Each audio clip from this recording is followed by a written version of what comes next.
साये में धूप।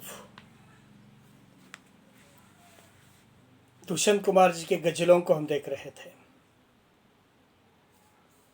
कहाँ तो तय था चिरागा हरेक घर के लिए। कहाँ तो तय था चिरागा हरेक घर के लिए। कहाँ चिराग मयस्सर नहीं शहर के लिए। कहाँ चिराग मयस्सर नहीं शहर के लिए। पाठ्यक्रम के अंतर्गत का ये जो पहला शेर है,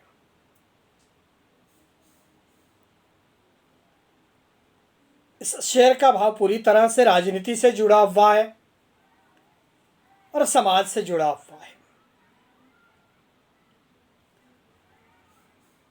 दुष्यंत जी इस पहले शेर के अंतर्गत राजनीतिज्ञों के झूठे वायदों पर व्यंग करते हुए कहते हैं, कहाँ तो तय था चिरागा हरेक घर के लिए। वे इस शेर में कहते हैं कि नेताओं ने घोषणा की थी कि देश के हर घर को चिराग अर्थात सुख सुविधाएं उपलब्ध करवाएंगे।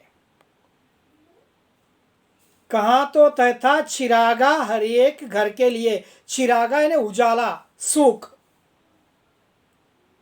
राजनेताओं ने यहाँ पे कहा था कि हर एक घर के लिए सुख सुविधाएं देंगे, उपलब्ध करवाएंगे। लेकिन आज स्थिति कैसी है? यह दूसरी पंक्ति के अंतर्गत, कहाँ चिराग मयस्सर नहीं शहर के लिए। आज ये स्थिति कोई अलग है शहरों के अंतर्गत। हर एक घर की तो बात छोड़ दीजिए, केवल मयस्सर नहीं शहर के लिए।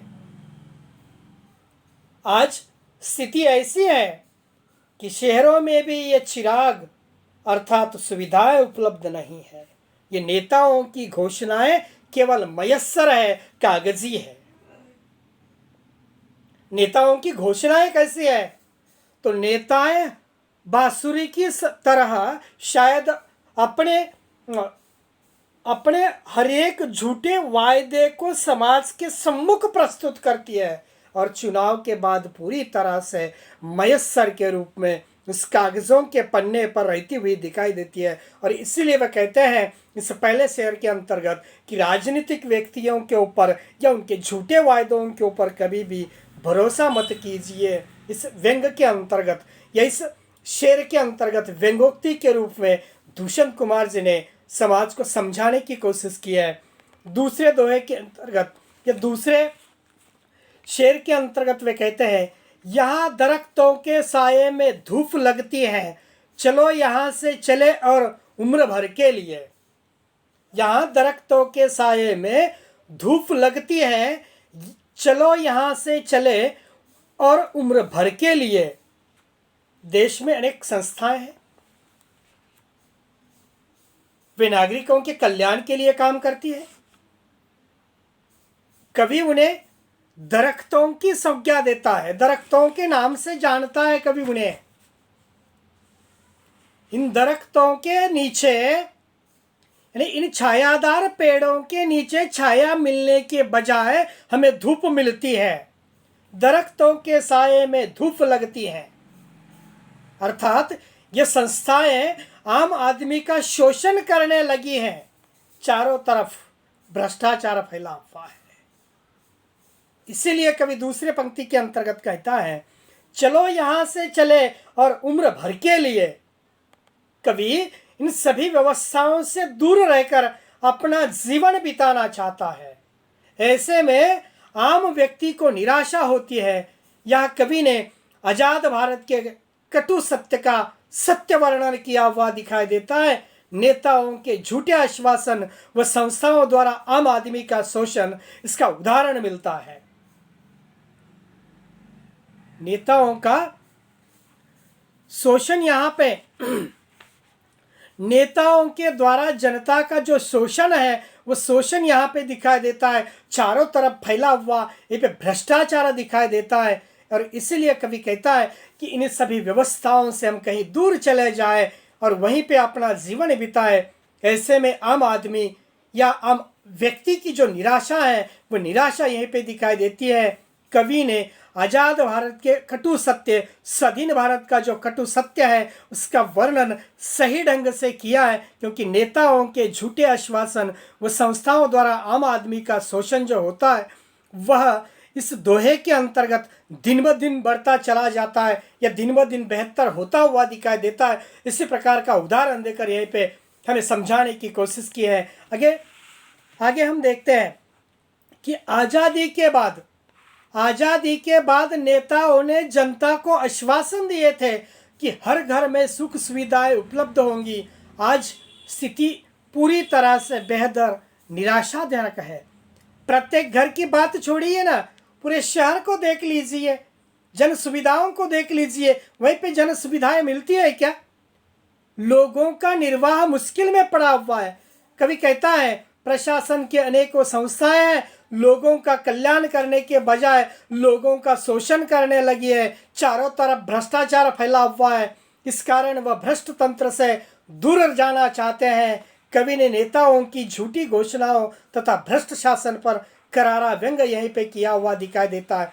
अब उनका तीसरा दोहा हम पढ़ेंगे।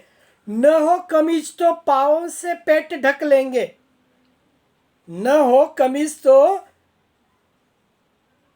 पाँव से पेट ढक लेंगे, ये लोग कितने मुनासिब है इस सफर के लिए। गरीब वो शोषित जीवन जीने पर मजबूर है। यदि इनके पास वस्त्र भी न हो तो पैरों को मोड़कर अपने पेट को ढक लेंगे, क्योंकि उनका विरोध करने का भाव समाप्त हो चुका है। और ऐसे ही लोग शासक के लिए उपयुक्त हैं, क्योंकि इनके कारण इनका राज शांति से चलता है। जिसके पेट में कुछ नहीं है उसके ओठों पे कहाँ से आएगा? शायद इसीलिए यहीं पे उन्होंने कहा है न हो कमीज तो पाँव से पेट ढक लेंगे। तन बदन ढकने के लिए अगर कपड़ा नहीं है तो पैरों को मोड़कर अपना पेट ढक लेंगे। दूसरी जगह पर वे लोग कितने मुनासिब हैं इस सफ़र के लिए, वे लोग कितने मुनासिब है इस सफ़र के लिए, जिसके पास पेट ढकने के लिए, तन बदन ढकने के लिए कपड़ा नहीं है, वह सरकार के खिलाफ कैसे लड़ेंगे? सरकार के खिलाफ लड़ने के लिए उनके पास तन बदन ढकने के साथ साथ 2 जून की रोटी तो होना चाहिए। यह भी उनके नसीब में नहीं है। और इसीलिए कविता के अंतर्गत कवि कहता है न हो कमीज तो पाँवों से पेट ढक लेंगे, ये लोग कितने मुनासिब है इस सफ़र के लिए। चौथे दोहे के अंतर्गत कवि कहता है खुदा नहीं न सही आदमी का ख्वाब सही, कोई हसीन नज़ारा तो है नज़र के लिए। संसार में भगवान नहीं है तो कोई बात नहीं है, आम आदमी का वह सपना है। कहने का तात्पर्य है कि ईश्वर मानव की कल्पना तो है ही, इस कल्पना के जरिए उसे आकर्षक दृश्य देखने के लिए मिल जाते हैं। इस तरह उसका जीवन कट जाता है। इसका अर्थ यहाँ पे यह है कि गरीबी व शोषण के कारण लोगों में विरोध करने की क्षमता समाप्त हो चुकी है। वे न्यूनतम वस्तुएं उपलब्ध होने पर भी अपना गुजारा कर लेते हैं। सरकार ऐसे लोगों से खुश रहती है जो उसके कार्यों का विरोध न करे। ऐसे लोगों के कारण उनकी सरकार निरंकुश स्थिति से चलती है, उनके ऊपर किसी प्रकार के बंधन तक नहीं है।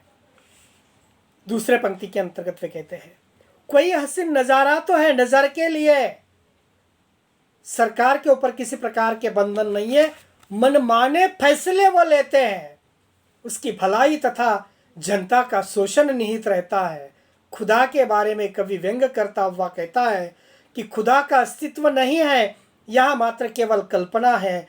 आम आदमी ईश्वर के बारे में लुभावनी कल्पना करता है, इसी कल्पना के सहारे उसका जीवन कट जाता है। भारतीय लोग ईश्वर के अस्तित्व के प्रति पूरा विश्वास नहीं रखते। परंतु उसके बहाने उन्हें सुंदर दृश्य तो देखने के लिए मिलता है, इसकी कल्पना करके अपना जीवन भारतीय लोग जीता है। इसी प्रकार का संदेश शायद उनके इस दोहे के अंतर्गत दिखाई देता है।